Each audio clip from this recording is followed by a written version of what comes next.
Max Verstappen arrived in Suzuka with a point to prove after Red Bull's off-colour performance in Singapore, and in domineering style he smashed home that message that the team hasn't gone off the boil. Victory confirmed Red Bull's World Championship status for 2023, as Verstappen proved to be in a class of his own out front. Not even McLaren's recent surge of performance was able to provide a worthy challenge. The team's all-conquering RB19 proved a tricky customer at Marina Bay last time out, and Verstappen and Perez finished 5th and 8th respectively. It's not a disaster overall, but compared to winning every single race previously, it's certainly a big drop-off for Red Bull. But the nature of the fast and flowing Suzuka circuit ensured that it was back to full strength. It was putty in the hands of Verstappen, and even Lewis Hamilton was complimentary of the car ahead of the weekend, suggesting that he was looking forward to watching the Dutchman's laps after the Japanese Grand Prix. The car had everything from speed, compliance and predictability, a racing driver's holy trifecta. But how did Suzuka unfold to ensure that the Singapore Grand Prix was merely a blip on Red Bull's radar? Despite joining Verstappen on the front row with Oscar Piastri, McLaren didn't really think it had much of a chance of challenging Red Bull beyond the first couple of corners. Lando Norris, who started third, even jokingly suggested that his teammate Piastri should emulate Ayrton Senna in deference to the 1990 clash between the Brazilian and Alain Prost, the one that decided the title in Senna's favour. As it happened, Verstappen's start was marginally slower than the two McLarens, who swarmed him on the run to turn 1. So at this point, Piastri had the inside line and Norris on the outside line, which forced Verstappen to choose which line he was going to take to try and defend his lead into turn 1. Verstappen guessed right to cover off Piastri and had to hope that Norris ran his MCL60 out too wide to ensure that turn 2 remained out of his grasp. Despite Norris's good speed into the opening corner, it seldom puts the driver on the racing line for turn 2. Verstappen already held that line, finding a much greater surplus of grip, which gave him the traction that he needed to preserve his advantage over the McLaren. Norris nonetheless used that outside line to skip ahead of Piastri, although Verstappen had already bolted by that point, having once again demonstrated his colossal pace advantage through the opening sector that he flaunted throughout the whole weekend. There was only one more opportunity that McLaren could theoretically use to mount an audacious bid for the lead. Owing to debris on the start-finish straight following a midfield skirmish involving Esteban Ocon, Valtteri Bottas and Alex Albon.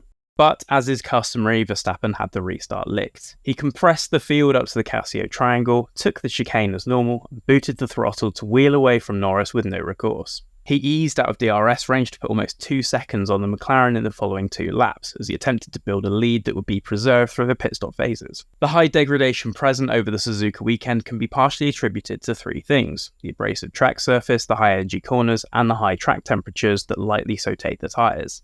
2-stop strategies were expected, and teams had an eye on what their rivals were saving from practice in order to make their predictions. It became evident as early as Friday that Verstappen was going to run 2 sets of mediums during the race, while the likes of McLaren and Mercedes had opted for a double hard strategy to keep overall degradation in check.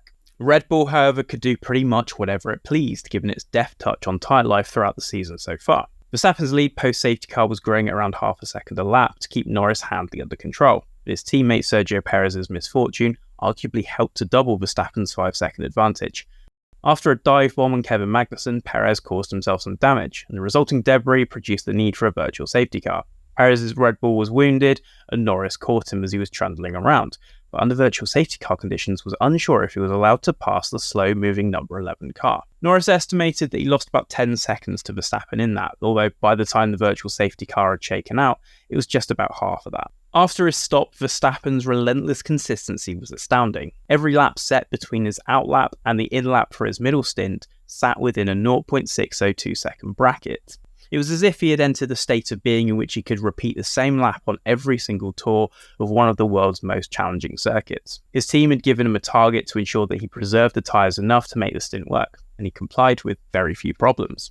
Verstappen's hard tyre stint at the end had much greater variance, although partly because he set the lap that would ultimately become the fastest lap of the race, and he had to contend with traffic towards the end. Not that it particularly mattered, as his lead continued to grow incrementally over the final third of the race. There was no misfortune or force majeure to derail Verstappen's rebound after Singapore had been so abject, although the Dutch driver may consider just missing out on his targeted winning margin of 20 seconds as the tiniest of blemishes.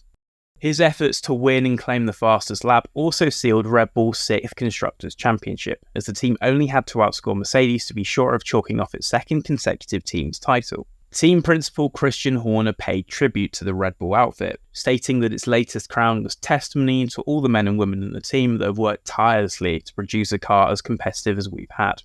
It was a huge turnaround from the week before, although Singapore was undoubtedly an anomaly. Chief engineer Paul Monahan dropped hints after qualifying at Marina Bay about inherent problems being a factor. It was later revealed by Horner that many of its weaknesses fall in how it deals with slow-speed corners. Singapore's plethora of 90-degree turns required more mechanical grip than aerodynamic grip to deal with correctly. The team wasn't able to set up its car to deal with those corners, and although race pace was ultimately stronger and allowed Verstappen to work his way up to 5th, its weaknesses in Singapore ultimately ended his 10-race winning streak. His brilliance in Monaco ensured that the Red Bull's weakness at those kinds of circuits was not so exposed. The team's superior straight-line speed in Azerbaijan also covered the short corner weaknesses earlier in the season. Suzuka's range of long radius corners then was the perfect venue for Red Bull and Verstappen to hit back and prove that Singapore was a one-off, and it did so in some style. It looks increasingly impossible that Verstappen will be passed at the top of the championship standings now. With 180 points available and Verstappen now 177 clear of teammate Perez, just 3 points from Qatar will be enough to seal the title. That will likely come in the sprint race where he only needs to finish 5th. With that logic, in 2 weeks' time, Max Verstappen will become F1's 6th three-time champion, joining Jack Brabham, Jackie Stewart, Niki Lauda, Nelson Piquet and Ayrton Senna on that list of honours. That's some truly exalted company, but the achievements he's garnered already place him in the pantheon of F1's greats. Another title will merely be the icing on the cake.